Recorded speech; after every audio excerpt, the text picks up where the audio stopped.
consistency, passion, toughness, and most importantly, you made the plays you needed to make to win the game, okay? Everybody in this room. But I am proud of you. I am proud of everybody in this room. But that's what it takes. What does it take? Everybody.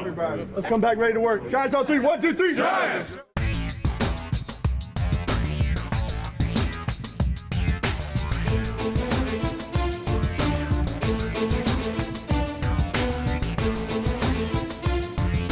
Welcome to another edition of the Coach Daboll Show presented by Stop & Shop. I'm Bob Papa. The Giants win in Wild Card Weekend.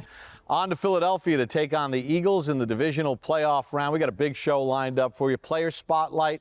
Carl Banks will go to the coach's tape, hit strategy. Plus, we'll bring you the sights and sounds of the Giants win in Minneapolis. It is with great pleasure I welcome in my co-host for this week's show, two-time Super Bowl champion Carl Banks and the head coach of the New York Football Giants, Brian Daboll. And, Coach, congratulations on a good, hard-fought win. You have to be very proud of your team and the poise that they showed in that environment because, damn, it was loud. Yeah, well, thanks, Bob. Very thankful for the guys that I get to work with. I thought they competed hard for 60 minutes in a tough environment.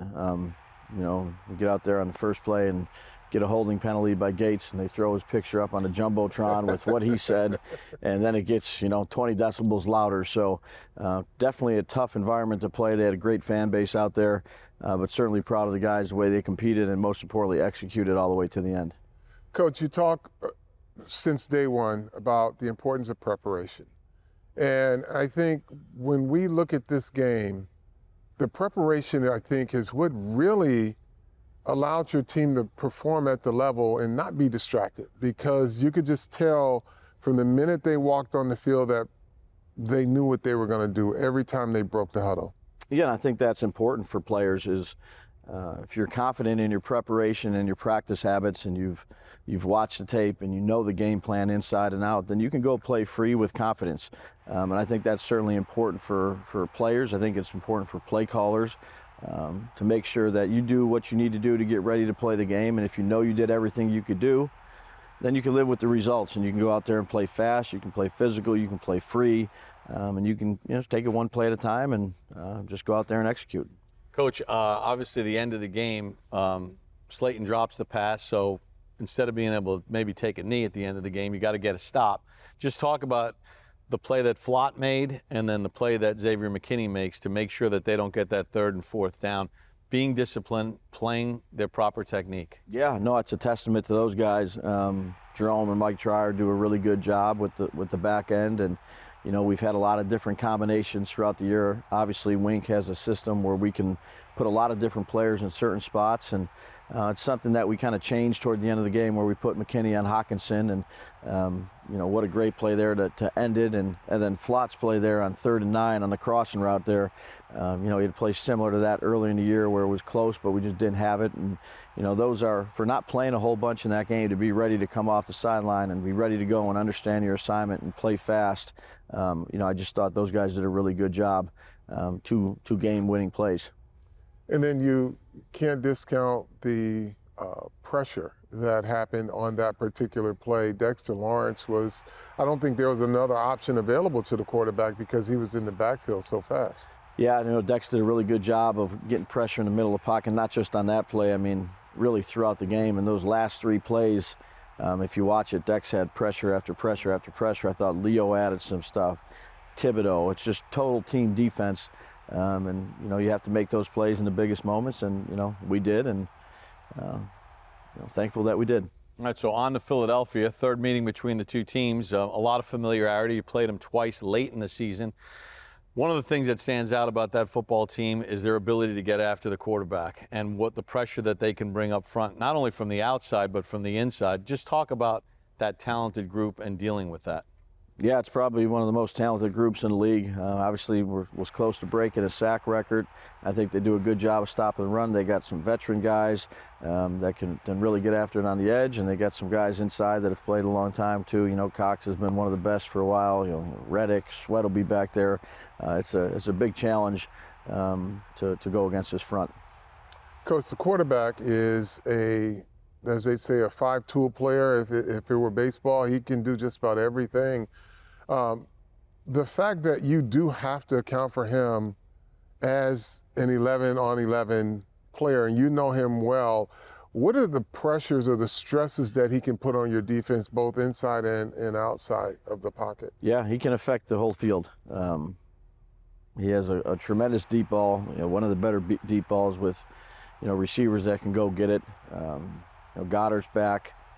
He can, affect you with his legs. He can affect you with his arm. There's just a wide range of plays that you can call as a play caller when you have someone like that playing quarterback. And it's certainly a challenge, and he's, in the MVP consideration for a reason. And Coach, with that said, if you want to reverse the table based on results from this past week, your quarterback is a 5-tool threat, just like we're talking about the things that Jalen Hurts can do to hurt your team. You got a guy that could do the same thing to the opposition. Yeah, Daniel's really been good for us all year. Just start with his leadership. But he is, a big, strong, fast player that, he can throw it, he can run it. And, it's your job as a coaching staff is figure out how to use him and put together the offense or the game plan that suits best, for his strengths. And, he's done a good job for us. He played well last game, and, we're going to need a good week out of him again this week. Coach, final question. You've talked about the process. Now that your team has one under their belt and everything that you told them has been validated with a victory, does it make it even easier to get them focused this week? No, and not let any distractions get in the way? We have a good group. I think we got to keep the main thing, which is playing another football game. And, we're one of 8 teams to be playing right now. And if you can't get up this time of year, you can't stay focused this time of year, you got the wrong people in the building. And, we got a bunch of good guys that, look forward to the opportunity. Coach, we appreciate a couple minutes. Thanks, Coach. Thanks, guys. We'll do it again next week. That's the head coach of the New York Giants, Brian Daboll, joining us. When we come back, sights and sounds of the Giants' wild card win against the Vikings here on the Coach Daboll Show, presented by Stop and Shop. Welcome back to the Coach Daboll Show, presented by Stop and Shop. Divisional playoff round, the Giants in Philadelphia on Saturday night. Time for the sights and sounds of the Giants' wild card win in Minnesota. Here we go. Hey, 60-minute fight today. All right, ready to go. Let's do one thing. Giants on 3. 1, 2, 3. Giants. Playoffs here, baby. Let's go. Hey, we earned this right today, man. We put our ass off all season.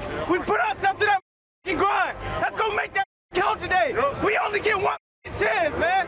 One chance. Go seize that. Hey, John's on me. John's on 3. 1, 2, 3.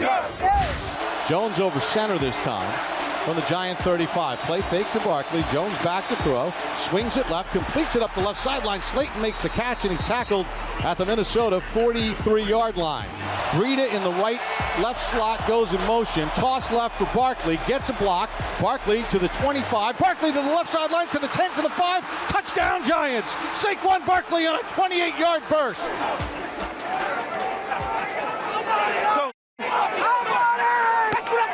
Talking about it. Hey, we can run that all game, bro. We're going to do our part, baby. Hey, that's what you said, though. Boy. Let's go. That's big dog. Jones over center.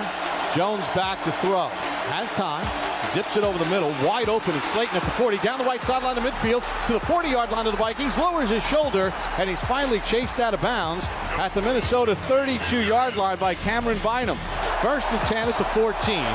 Tied at 7. Jones takes the snap, fires it deep into the end zone. Touchdown Giants. Isaiah Hodgins. He just ran the post. Jones to Hodgins, a winning combination, and the Giants take the lead with 1:03 to go in the first. Great job, fellas. Giving us time.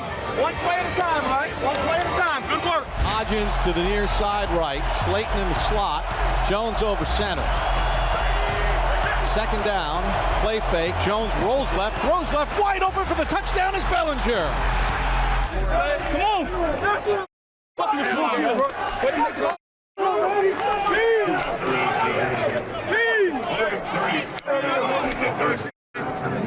Great job. Great job. Hey, I told him he shedded him so good, he me up on the insert. And 22 came in and took the bait. Yep. 22 took the bait. Wide open. Good. 2nd and goal. Jefferson in the backfield. Cousins back. Throws one left corner of the end zone. Caught in the back of the end zone for a touchdown for Irv Smith. Hey, Leo, we solid. We straight. Come on. 60-minute game. We straight. Let's go. One more quarter.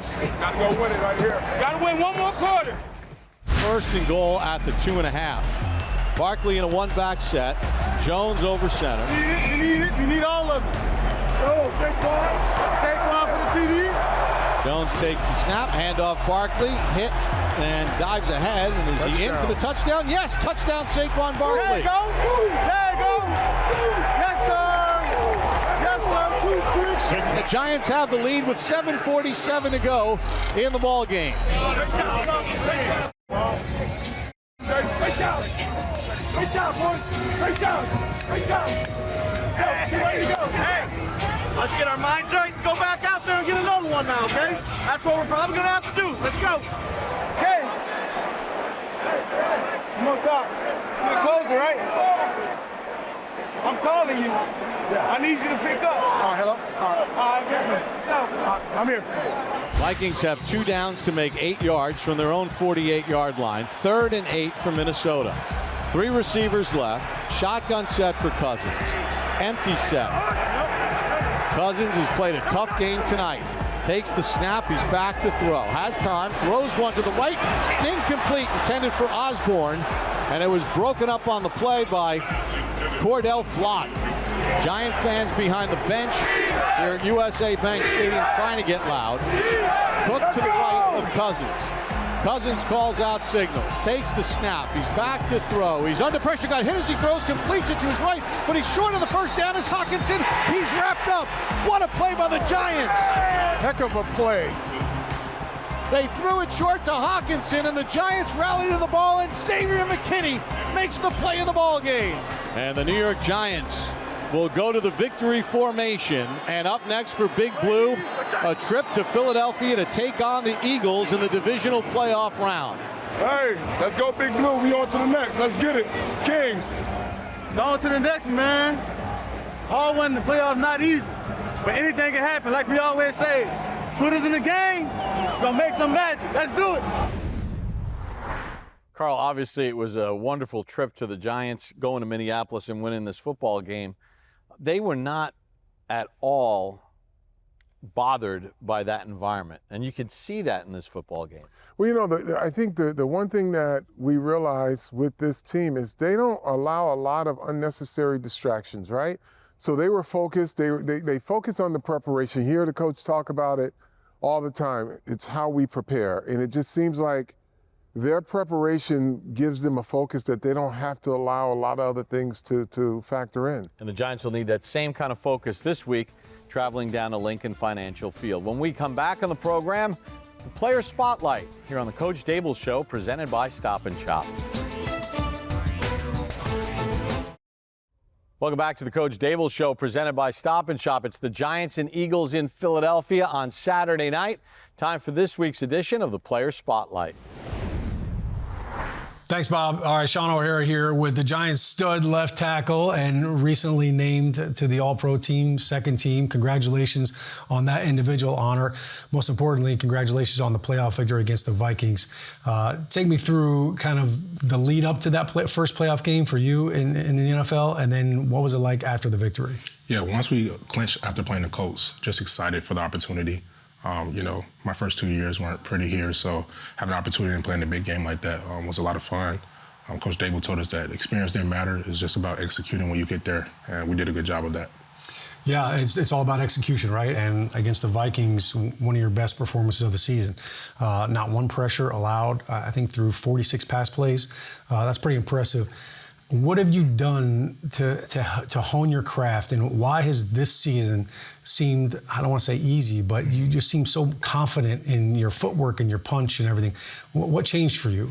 Yeah, I think it starts with what you said, the confidence, and that's just through repetition, doing it over and over. My technique, just honing in on the small things, simple as, you know, which way my foot is turning my set. Am I getting to my spot? Am I patient? Where am I punching? And once you get a good feeling for that, you continue to do it, it makes it a lot harder for rushers to get around you. I feel like your pass set, you're so confident in not just your footwork, but your hands too, which allows you to be, it's kind of something we say in the O-line, right? Patient, but physical. Right. You're not over-aggressive. I think sometimes young offensive linemen tend to get their face in, they get a little aggressive, and that gets them in trouble. You're able to sit back on that. Where did some of those new techniques, and I also see you got a little more of a jump set in short set in your repertoire. Did that come from you studying other guys and your own technique, or was that something Bobby Johnson kind of brought to the table? Yeah, Coach Johnson, I don't know if you noticed, but the whole offensive line sets more aggressive this year. He just believes in taking the fight to the rusher. And I think there's a time and place for it. And it's a good switch up against some of the rushers. And then just as far as hand placement, just working with other guys outside of the building, just working on circle punching, independent hands, just switching it up. Yeah, it's like martial arts for us in there in close quarters combat. And I think Bruce Lee said it best: the first meaningful touch in a combat, in a battle, usually wins. So let's just kind of look at the other side real quick. Evan Neal, all right, he's in almost the same exact situation you were in just a couple of short years ago. What have you been able to help him with, and does he come to you looking for some advice? Yeah, Evan, I think he's done a good job with this approach this year, just understanding that there's a lot of pressure that comes with being drafted that high, a lot of expectations, but he comes to me every time he has a question, and I try to do my best to direct him, and not just me, but the older guys in the room. You got, Feliciano and Glow. They do a good job trying to help him out, just, to get better each and every day. Let's fast forward now here. All right, we're on to the next week. Philly, huge divisional playoff game. You know them well. Obviously, you guys played them twice this year. What's your mindset going in, and who are you really honing in on as far as film study? Yeah, the first thing I would say, just protecting DJ. We've seen that if we protect him, he can make plays, get the ball to our playmakers. So that's the first thing. Second, establish the LOS, being able to run the ball. And I would say focusing in probably more on, Sweat, Brandon Graham, they played more on my side. So just focusing on them, and then the inside guys as well for the run game. Staying out of third and longs, too. That's big, definitely. Right? So I want to ask you about Daniel Jones. You brought up DJ, protecting him. Obviously, offensive lineman, we feel like we're the Secret Service. We're protecting the president. Nobody gets to him. I feel like there's a lot of comparisons with him, with Eli, not just on the field, but just kind of their demeanor. And everybody used to always ask us, hey, what's Eli like in the huddle? What's he like in the locker room? What have you noticed different about Daniel Jones this year as opposed to any other year you played with him? I would say more confidence. I don't think his work ethic has changed. He's the same person, first one in, last one out. But you can tell he's taking more of a leadership role in the huddle on the sideline, just being more vocal, and then it speaks more with his play as well.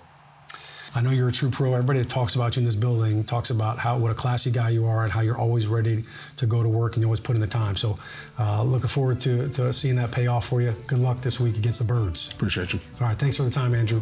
All right, don't go anywhere. We've got a lot more to come on the Coach Daboll Show.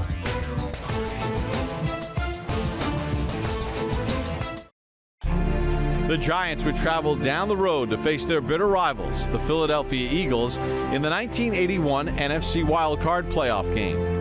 I think they had beat us 11 times in a row, and we made it a point that they weren't going to beat us more that year.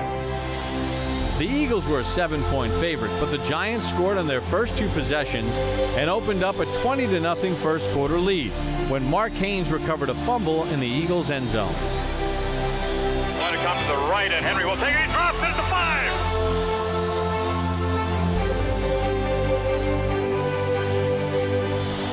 Free ball. Giants have it in the end zone. Touchdown. Oh, my Lord.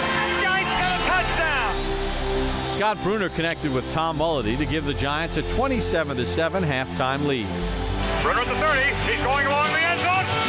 Complete. Touchdown, Mulledy. Mulledy caught the seam. He ran a perfect route. But Philadelphia battled back. Wilbert Montgomery's 2 second-half touchdowns cut the lead to 27-21. And as the Eagles and their fans sensed a miracle comeback, the Giants' offense was determined to extinguish the rally. Behind an inspired offensive line, running back Rob Carpenter rumbled through the Eagles' defense, chewing up yardage in time that preserved the victory. That winning attitude, that work ethic, people started believing in themselves. I think we made a statement there that we weren't going to be the same New York Giants. This is a new crew in town. The Giants stunned the National Football League, winning at Veterans Stadium in the wild card round against the Eagles in 1981. As we welcome you back to the Coach Daboll Show, presented by Stop & Shop, time for this week's edition of Head to Head. Okay, so let's go head-to-head for the Giants and Eagles playoff game coming up this weekend. Sean, up first, we've got Evan Neal against Hassan Reddick. Now, Neal will be making his 7th straight start after missing 4 games because of a sore knee. Reddick, number 2 in the NFL in sacks, number 9 in quarterback hits, and tied for the NFL lead in forced fumbles. This guy can be a game wrecker. Yeah, Haas, man, he's, like you said, he's really fast, got a really quick first step, and he's just slippery. He never stops rushing until the whistle's blown. You just got to do a good job of, setting inside out on him and really just doing the best you can, having good feet, and yeah. No doubt a big challenge for Evan Neal, the young tackle. And Paul, when you look at this matchup right here, obviously you go back to the fact that they played twice earlier this season. Of course, Evan Neal in week 14, coming off that knee injury. And when it's an MCL and you come off that injury as an offensive lineman, you really are limited with your lateral movement. And I think that showed up when Evan Neal came back from that injury, and we saw him struggle with some speed rush moves. So I think this matchup right here is, okay, what are your strengths? What are your weaknesses? Right now for Evan Neal, the thing that he struggles with, and it's been his kryptonite, is the speed rush. Well, that's Hassan Reddick's forte. That's what he does. You mentioned the sacks. I think the biggest thing that jumps out at me is those 5 forced fumble. You already mentioned it. Tied for most in the league from that category. Those are all sacks. So it's not just getting to the quarterback, it's getting the ball out. So this will be a great matchup to watch. And for Evan Neal, the one thing that I think he's been struggling with is he gets turned, Paul. So to do a little O-line demonstration, you want to stay as square as possible. He gets in trouble when he turns his hips sideways and he crosses over. And that's when a really athletic rusher like Hassan Reddick can really create some problems for you. So stay square, big man, and keep that face out when you block. Now, in game 1 against the Giants this year, Reddick had 1 sack and only a couple of tackles. In the rematch, he played 79% of the snaps against the Giants, who sat a lot of their guys. Well, Neal played half of that game. Matthew Pert picked up the other half. Reddick only had 1 tackle and was shut out on the sack chart after having 8 consecutive games with at least part of a sack. Very interesting to see how the Giants dealt with him. Our next matchup is Adoree Jackson against A.J. Brown. Now, you'll recall that Jackson missed 7 games because of an injured knee.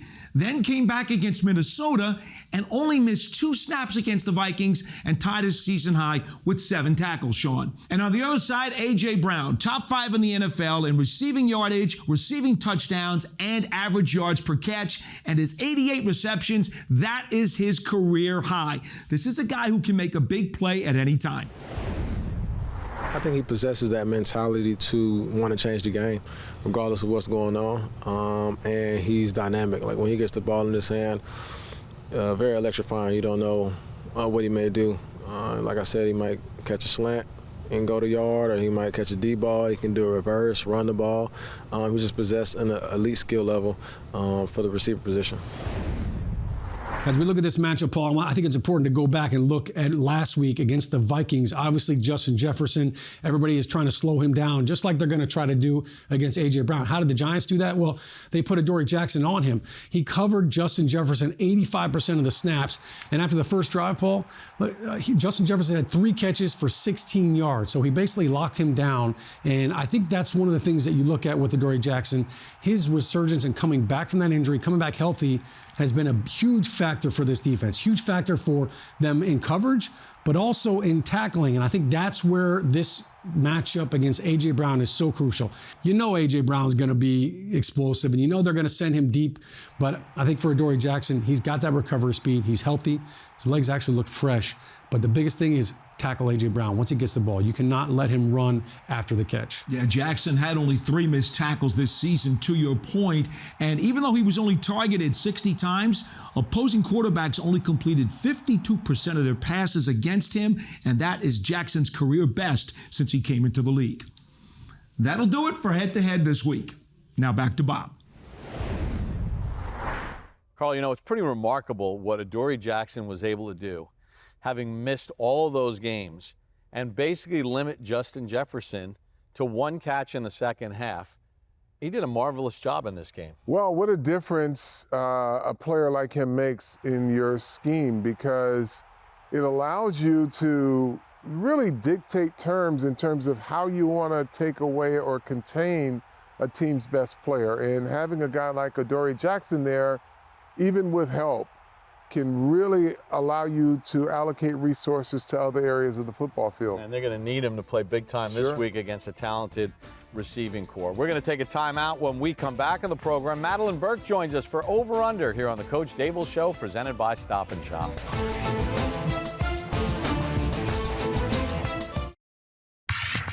Now you're talking playoff football. I think these two teams, I really do, I think they could go out and play in the parking lot. The Eagles kick off.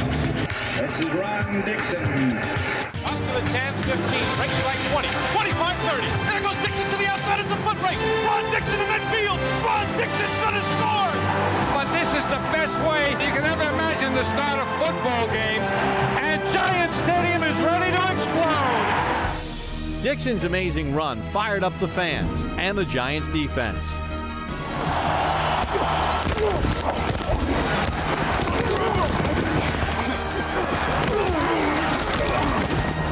New York's relentless pressure on Donovan McNabb set up Big Blue's second touchdown.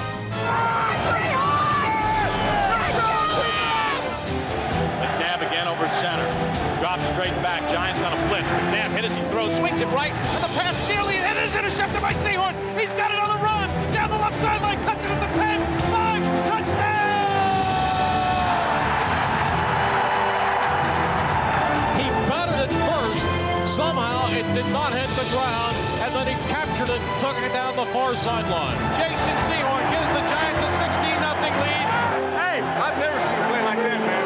Hey, Jay, I've never seen anything like that. That's right. The Giants would go on to beat the Eagles 20-10 to earn their second playoff victory against their bitter rival.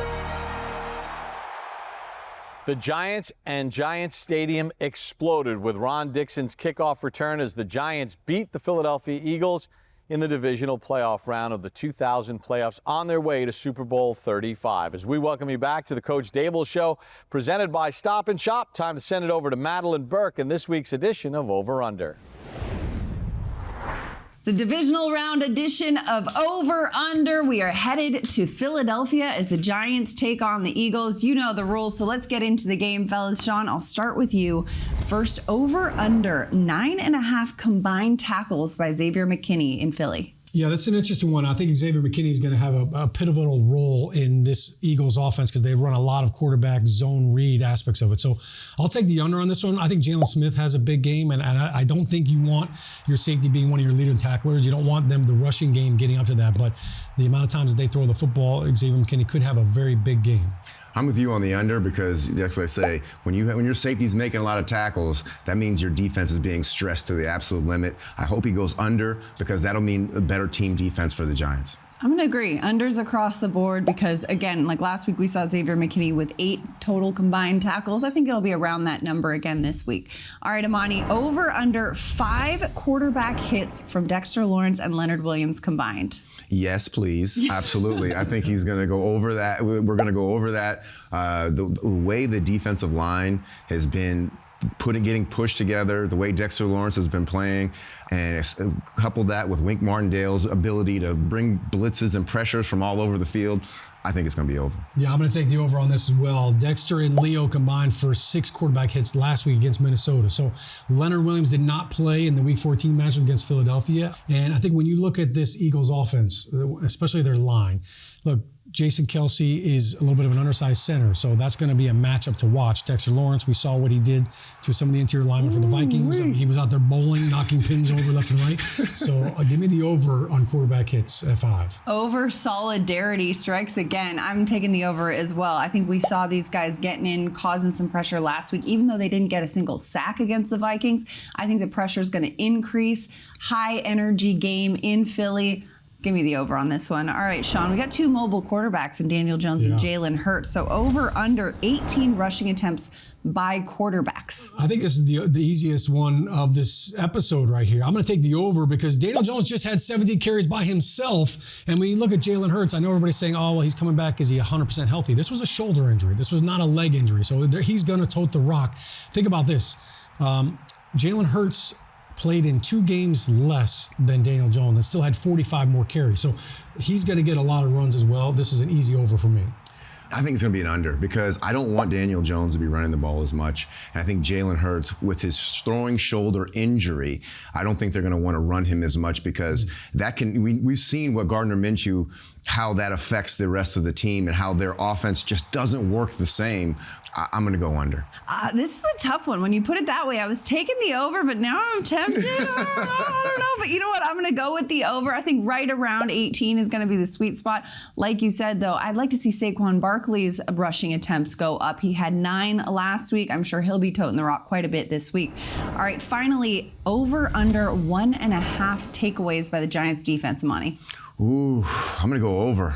I'm just wishful. I'm going to say it into existence. Speak it into existence because if you're an underdog the way the Giants are this weekend, the way you can overcome being the underdog is creating turnovers. And the fact that, you know, our defense is playing better than it has been all year, I'm going for the over. Yeah, I'm with you on this one. I like the over. Playoff football brings out a different kind of intensity and physical play. So I think absolutely the Giants can get at least 2 takeaways. Look, there's a couple of different matchups that just kind of come to mind. We talked about the pass rush. Finding a way to get to the quarterback, that's obviously an easy way to get forced fumbles. But I look at the secondary. Xavier McKinney back after missing time due to an injury. Adoree Jackson coming back last week against Minnesota, paid huge dividends. Adoree Jackson does not have an interception this season. I think he gets his first against the Eagles. Wow. I'm going to go ahead and take it off that and say yes, over. Team over across the board. I'd love to see Adoree Jackson get his first interception. We saw a couple almost last week, and I think it's going to be a good one. Overs across the board. Giants, Eagles, Saturday night in Philadelphia. We'll be keeping you up to date with all the latest, but first let's send it back to Bob and Carl in the Fieldhouse. Carl, turnovers are such a key factor. Now, what happened with Jacksonville the other night? It's the first time in NFL history that a team was -5 and won a postseason game. The Giants protected the football against Minnesota, and that's something they're going to have to do against the Philadelphia Eagles. And in the games that the Eagles have struggled this year, they have turned the football over. Well, you've got to be able to defensively generate some level of anxiety for the Eagles and cause them to turn the ball over. But by the same token, their defensive line can really put pressure on the offense. And you've got to make sure if you're Daniel Jones or any of the backs or tight ends, you've got to make sure ball security is priority number 1. We're going to head to the coaches' tape when we return. Carl Banks will have strategy here on the Coach Daboll Show, presented by Stop and Shop. Welcome back to the Coach Daboll Show, presented by Stop and Shop. Divisional playoffs, Giants and Eagles. Time for strategy with Carl Banks. And Carl, Philadelphia can beat you in a lot of different ways. They run it, they throw it. Sure. Miles Sanders had an outstanding season. Boston Scott hurts the Giants. Let's take a look at what they do. The most important part about limiting the Philadelphia Eagles run game is run fits by your defense. So everyone knows where they are so that they can build the wall and not allow creases where a back can just pick his way through until he gets all the way through your line. So here we'll just see a power play. Okay, we stop. Here's a double team here, right? And you got a puller. So if you got a double here, he's either going to come off and get you or he's going to come down and get this guy. What the Giants must do with their 2 linebackers is fit here and fit here and not get washed out, because here's a double. This double's got his eyes right here. Run it. He passes him up. So when you're here, you've got to get up the field to turn everything back inside. So it's all about the run fits. Bad run fit, it allowed them to get going. This wasn't a bad play by the defense. They just didn't have their fit set. Now, the quarterback, Jalen Hurts, is playing with an injured shoulder, but he's getting healthier, and he had a bye week, and his legs are a big part of what they do.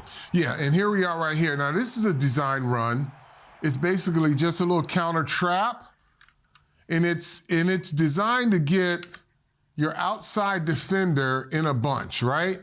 So here's what can happen. If you're matched up one-on-one with a running back, that should never happen. You've got to destroy this running back, or you've got to push him into the quarterback, because they have it designed, whoever draws the running back has got to be the guy who destroys the play, because they put a big guy on a little guy, and they put a little guy on a big guy here, and you just can't let them win with that. Yeah, and I mean, let's face it, Miles Sanders, who's a tailback, on this play basically becomes a fullback and is the lead blocker. Yeah. And you have to make him pay for that. You cannot allow a little guy to block you and allow the quarterback to just get through the hole like that. So. Now, one of the other things we're going to look at what they can do offensively is they are the king of big plays. I mean, they can hit you with big pass plays all over the place. And whether it's Devontae Smith or A.J. Brown, they're dangerous. Yeah, and one of the plays that has always plagued this Giant defense, it's the over and then another, it's almost like a dig. They get to it a little differently here. They're going to run two double crossers, but take a look here. They're going to send this guy all the way in to bring him all the way out. So it simulates just the two crossers. See here and here, which puts your safety in a bind. So if you've got outside technique, never let him beat you to the outside. Keep the leverage on the wide receiver, because they're just trying to get outside and put the safety into a bind. And that's A.J. Brown, who's had a bunch of big plays against the Giants. Now, it helps for the Giants that they've got Xavier McKinney back and they have Adoree Jackson back. Philadelphia, they had a lot of sacks during the course of the season, Carl. They get after the quarterback. They have difference makers up front. Yeah, without going into it by personnel, here's where they're going to attack. They're going to attack here, they're going to attack here, and they're going to attack from the outside. But what they want to do is collapse the pocket so Daniel Jones cannot step up into it. And here you see the guard and center being pushed, and there's not a lot of room for Daniel to step up. And he's got to make a decision in a hurry to get out, because if he doesn't, it results in a sack, which you have right there. Yep, that was Fletcher Cox getting a sack against the Giants. So those are some of the things that the Giants are going to have to deal with on Saturday night in Philadelphia if they have hopes of beating the Eagles. Strategy with Carl Banks is brought to you by PSE&G, providing safe, reliable energy now and in the future. We're going to take a timeout. When we come back, Above the Numbers here on the Coach Daboll Show, presented by Stop and Shop. In the 2007 divisional playoff game versus the Cowboys, the Giants would storm out of the gate on the opening drive, quickly silencing the home crowd in Dallas. Manning takes the snap, back to throw, swings one left, wide open Toomer at the Cowboy 40. I remember I came out of my break, I caught the ball, and I was on balance. So I figured, let me see if I can make some people miss. And I remember dipping my shoulder for some reason, and then I just remember getting ahead of steam up and heading down the sideline. Sheds attack, look down the left sideline, 30, 25, 20, 15, 10, 5, touchdown, Amani Toomer! He's been sensational, particularly when they need him. 52 yards for the franchise's all-time leading receiver when you need a big play. He's the guy that does it. I think that really set the tone for the game. And I don't think the Cowboys really took us that seriously because they had beaten us twice. So I think that was like the first kind of jab to kind of say, hey, we're here to play today. Even though you beat us twice this season, we're ready to come. The 2007 divisional playoff win for the Giants in Dallas. The Cowboys were the #1 seed. The Giants would go on to win Super Bowl 42 as we welcome you back to the Coach Daboll Show, presented by Stop and Shop. Amani Toomer had that big catch and run against the Dallas Cowboys. He's ready to go with Paul Dottino.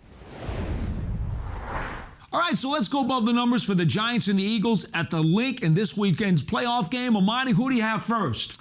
I have my guy, Darius Slayton. He had a very productive game last week with 88 yards, 22 yards per reception. This is a guy that has all the physical tools to be an elite receiver in the league. Just a little bit of consistency problems. I feel like this is his game. He had 88 yards last week, like I said before, but now this week, he's going to have his first 100-yard receiving game this season in the biggest stage down in Philadelphia. Book it. It's going to happen. All right, now Slayton had over 700 yards receiving this year. That was number 1 on the Giants. He had 7 grabs of at least 30 yards. The Giants only had 10 of those all season long. Now, against Philadelphia, 2 catches for 42 in the first matchup. Did not play but 3 snaps in the second matchup, so we won't count that.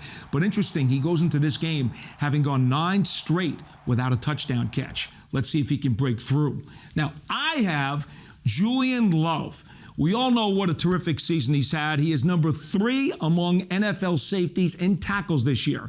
In fact, he's had at least 10 or more tackles in 4 of the 5 games he played against the NFC East. Against Philly in matchup number 1, he had 10 tackles. In the second game, he did not play, of course, as the Giants rested a lot of guys. And by the way, the 2 picks, Giants only had 6 all season as a defense.